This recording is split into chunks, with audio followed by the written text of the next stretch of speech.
Media మిత్రులకి అందరికీ నమస్కారం అండి. ఈరోజు డిస్ట్రిక్ట్ పంచాయతీరాజ్ డిపార్ట్మెంట్లో ఉన్నటువంటి ఇష్యూస్లో ప్రధానంగా డిస్ట్రిక్ట్ పంచాయతీ ఆఫీసర్గా నేను చూసే అంశాలు శానిటేషన్ అనేది అత్యంత ప్రధానమైన అంశంగా ఉంది.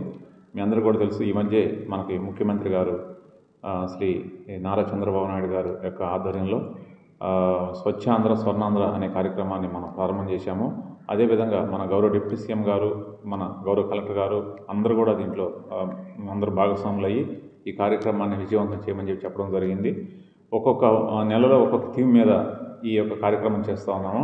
ఇందులో డిస్ట్రిక్ట్ పంచాయతీ ఆఫీసర్గా నాకున్నటువంటి నా రోల్ ప్రధానంగా ఏంటంటే అన్ని గ్రామ పంచాయతీలు కూడా గతంలో లాగా కాకుండా ఇప్పుడు నీట్గా క్లీన్గా ఉండాలనేది ప్రభుత్వం యొక్క ప్రధానమైన ఉద్దేశము. అదేవిధంగా ఆ క్లీన్గా ఉండాలంటే ఖచ్చితంగా ఆ వీధుల్లో చెత్త కానీ శుభ్రం చేస్తూ ఉండాలి. ప్రతిరోజు శుభ్రం చేసినటువంటి చెత్తని ఖచ్చితంగా అక్కడ గ్రామ పంచాయతీకి ఉన్నటువంటి SWPC షెడ్కి తరలించాల్సిందే.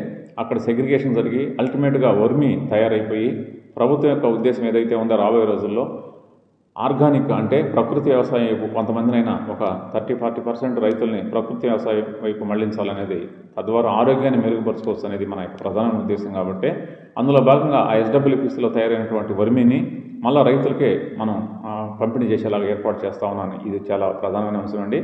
ఈ నేపథ్యంలో వీధుల మీద కానీ ఎక్కడైనా కూడా చెత్త కానీ ఈ యొక్క పేడ దెబ్బలు కానీ ఇవన్నీ ఉంటే కూడా ఇమ్మీడియట్గా షిఫ్ట్ చేసేసి మనము ఆ షెడ్యూల్కి తరలించి అక్కడ ఈ ప్రాసెస్ తయారు చేస్తూ ఉన్నాము. తద్వారా మన గ్రామ పంచాయతీలన్నీ కూడా నీట్గా ఉంటాయి, ఆ ఊరంతా కూడా క్లీన్గా ఉంటుంది. తద్వారా రాబోయే రోజులు ఏంటంటే ఆ గ్రామ పంచాయతీలో ఉన్నటువంటి ప్రజలకు మనం ఇచ్చేటటువంటి దీర్ఘకాలమైనటువంటి ఒక అసెట్ ఏంటంటే మంచి ఆరోగ్యం. అదేవిధంగా ఈ మధ్య కలెక్టర్ గారు కూడా అనేక మండలాలు గ్రామాలు విజిట్ చేసినప్పుడు నా నోటీసులు కూడా తీసుకొస్తా ఉన్నారు. ఇక్కడ శానిటేషన్ ఇబ్బందికరంగా ఉందని చెప్పి. ఈ నేపథ్యంలో జిల్లాలో ఉన్నటువంటి 697 గ్రామ పంచాయతీల్లో సెక్రటరీలు, ఈ వార్డులు అందరూ కూడా భాగస్వాములు చేసుకొని ప్రతి గ్రామ పంచాయతీ కూడా సెక్రటరీ ఇది నా గ్రామ పంచాయతీ, ఇది నీట్గా ఉండాలి, ఇది నీట్గా పెట్టుకోవాల్సిన బాధ్యత నాదే అనేటువంటి ఫీలింగ్ని ఆ పంచాయతీ సెక్రటరీకి క్రియేట్ చేయడం అనేది ఇప్పుడు నా ముందున్నటువంటి ప్రధానమైన కర్తవ్యంగా ఉంది. అందులో భాగంగా నేను కూడా చాలా గ్రామ పంచాయతీలు మండలాలు తిరుగుతూ అందరూ కూడా మోటివేట్ చేస్తూ ఉన్నాను. అదేవిధంగా ఇక మంచి నీళ్లు ఇవ్వడం అనేది కూడా మనకి రాబోయే రోజుల్లో సమ్మర్ రాబోతోంది కాబట్టి మనకి ప్రజలకి మంచి రక్షితమైన తాగునీరు ఇవ్వాల్సినటువంటి అవసరం ఉంది. దానికి సంబంధించిన ప్లాన్ ఆఫ్ యాక్షన్ కూడా RWS డిపార్ట్మెంట్తో, జిల్లా పరిషత్ CEO గారితో కూడా కోఆర్డినేట్ చేసుకొని కలెక్టర్ గారి యొక్క మార్గదర్శకత్వంలో మనం చేస్తూ ఉన్నాము. ఈ నేపథ్యంలో ఒక పక్క నీరు ఇవ్వడం, మంచి నీళ్ళు ఇవ్వడం ఒక ఎత్తు అయితే, ఆ ఇచ్చే నీటిని మంచి అంటే ఎలాంటి శానిటేషన్ అంటే మంచి రక్షిత తాగునీరు ఇవ్వడం అనేది ప్రధానమైన ఉద్దేశం. ఇక్కడ ట్యాంక్స్ క్లోరినేషన్ చేయించడం అయితేనేమి, క్లీన్ చేయించడం అయితేనేమి, ఆ నీళ్లు వెళ్ళేటటువంటి ఆ యొక్క పైప్ లైన్లు ఎక్కడ లీక్ ఉంటే వాటిని అరికట్టడం అయితేనేమి, తద్వారా ఈ యొక్క నీటి కాలుష్యం వల్ల నీరు కలుషితం ఏదైనా సమస్యలు రాకుండా కూడా మేము అన్ని చర్యలు చేపడుతూ ఉన్నాము. అందులో భాగంగానే మనకి జిల్లాలో దగ్గర 2700 OHSR ట్యాంక్స్ మనకు ఉన్నాయి.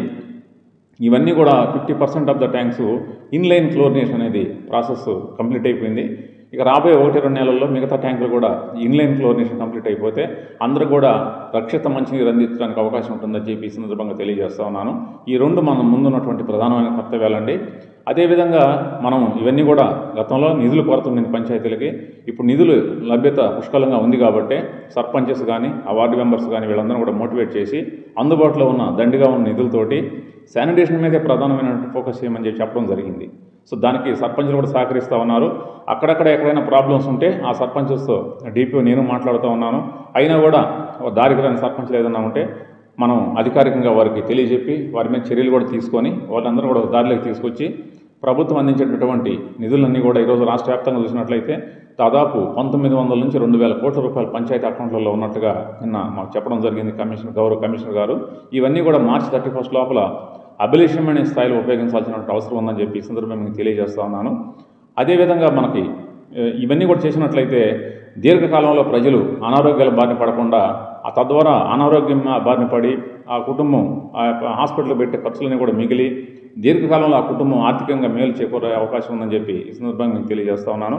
దీంతోపాటు మాకు గవర్నమెంట్ ఆదేశాల ప్రకారం ఏంటంటే ఇవన్నీ ప్రజలకు మనం అందిస్తూ ఉన్నాం కాబట్టి ప్రజలు కట్టాల్సినటువంటి ట్యాక్సెస్ ఏదైతే ఉంటాయో, హౌస్ ట్యాక్స్ కానీ, ఆక్షన్స్ కానీ, ఇవన్నీ కూడా ప్రజల దగ్గర నుంచి వసూలు చేయాల్సినటువంటి అవసరం కూడా ఉంది. దీనికి కూడా March 31 డెడ్లైన్ కాబట్టి బిఫోర్ దట్ అందరూ ప్రజలు కూడా సహకరించి వారికి అందే సర్వీసుల ప్రకారం వారు చెల్లించాల్సినటువంటి ట్యాక్సులు కూడా సకాలంలో చెల్లించినట్లయితే పంచాయతీకి ఆదాయ వనరులు పెరుగుతాయి. తద్వారా మరింత మెరుగైనటువంటి సర్వీసులు అందించడానికి అవకాశం ఉంటుందని చెప్పి తెలియజేస్తూ ఉన్నాము. ఇవన్నీ చేయడంలో మేము ముఖ్యమంత్రి గారి జిల్లాలో పనిచేస్తూ ఉన్నాము.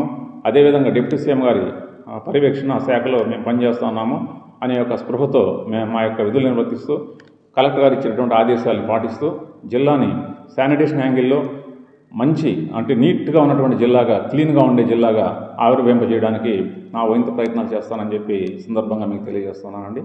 Thank you.